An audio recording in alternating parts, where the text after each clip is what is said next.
Most people think the important question is whether they are a good person. Are you kind, decent, reasonable? Do you say the right things, hold the approved opinions, and behave in a socially acceptable way? Very good. Gold star. Society can relax. Nietzsche had a more difficult question. Not, are you good, but are you alive? And those are not the same. Because good is often social.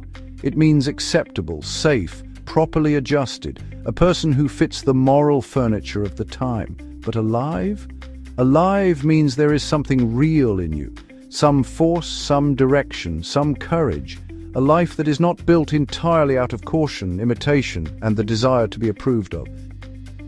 Nietzsche thought many people were not really living, they were adapting, blending in, borrowing values from religion, society, fashion, politics, or the people around them, and calling that character, which is still a very successful strategy, of course. It keeps things pleasant and deadening. Because, a lot of what looks like virtue is sometimes just fear with better branding. What we call humility may actually be fear of standing out. What we call kindness may be, conflict avoidance. And what we call morality might just be resentment in formal wear. Nietzsche always asked the rude question, what is really going on underneath this? That's why he still feels so modern.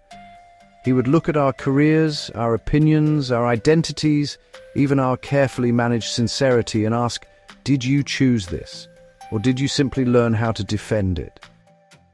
And this is where authenticity comes in. These days, authenticity usually means be yourself, express yourself, stay true to yourself. But Nietzsche would immediately ruin the mood by asking, which self? The frightened self, the adapted self, the one built for approval, or maybe the one trained to avoid rejection and call it maturity. For Nietzsche, authenticity was not just expressing whatever you already are. It was, shaping yourself beyond your fear, your habits, and your borrowed values. Not this is just who I am, but instead, is this really mine? And if not, what needs to be formed? That is honestly much less relaxing than modern authenticity. Modern authenticity often says, don't betray yourself.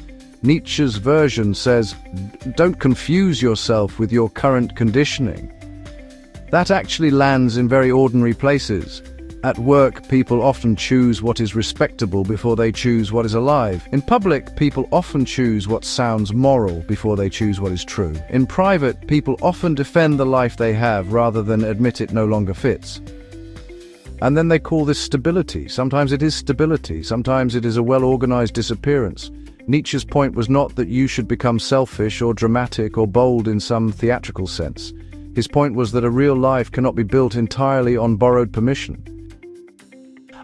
At some point, you have to ask, what do I actually believe? What in my life is truly mine? Where am I calling fear virtue? Where am I calling adaptation authenticity? Where have I become so careful that I no longer feel fully present in my own life? That is the sting. Because being good is easier to display. Being alive is harder to fake. Good can be public. Alive is deeply personal. Good can mean following the script well. Alive means taking responsibility for the script.